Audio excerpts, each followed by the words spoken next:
Hello! Paano mo malalaman na male ang isang babae? Ayan.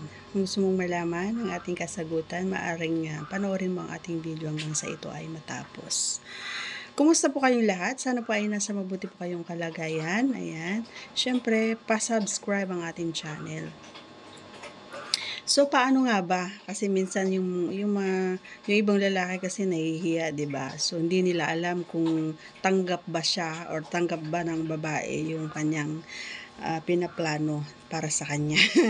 'Di ba? So, kasi may mga lalaki na nag-iisip din kung paano nila uumpisahan sa pakikipag-S kung sa umpisa pa lang, 'di ba? So kung ganito yung mga yung mga makikitaan mo ayan sa isang babae or makikita mo isang babae. Halimbawa kapag nagkukwentuhan ang mga babae tapos tahimik lang 'yan. Tahimik lang 'yan, ibig sabihin maraming alam 'yan. Kunwari lang na walang alam pero tahimik lang 'yan pero marami talagang alam 'yan. Hindi lang siya talaga palakwento kasi may mga babae talaga na palakwento. Pero yung babaeng madaldal, yung akala mo ang daming alam, akala mo marunong siya sa lahat, 'di ba? Yun yung yun yung mga walang alam.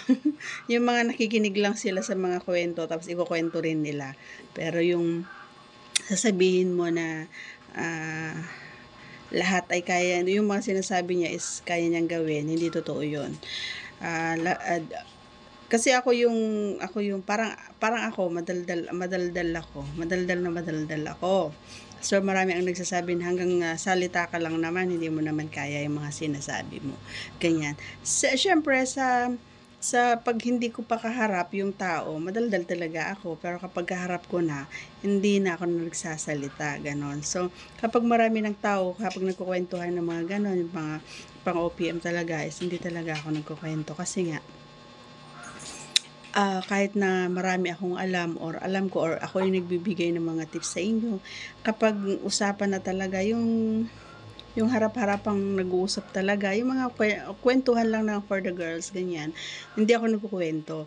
So, minsan napapansin ko na yung palakwento pa, sila pa yung mga walang alam, wala pang experience, sila yung gano'n. So, napapaisip ako, itong mga ito, kala mo yung mga sinasabi nila is kayang-kaya naman nila. So, yun. Doon mo malalaman na ang babae ay mael kung siya yung tahimik lang, kahit na marami na nagkukwentuhan, ganyan. Yung tahimik lang, gano'n sa gilid. Yung pangiti-ngiti lang ba, yun, mael yun at maraming alam yan. So, yun, ngayon, alam mo na. So, ngayon, alam mo na. Bye! Thanks for watching.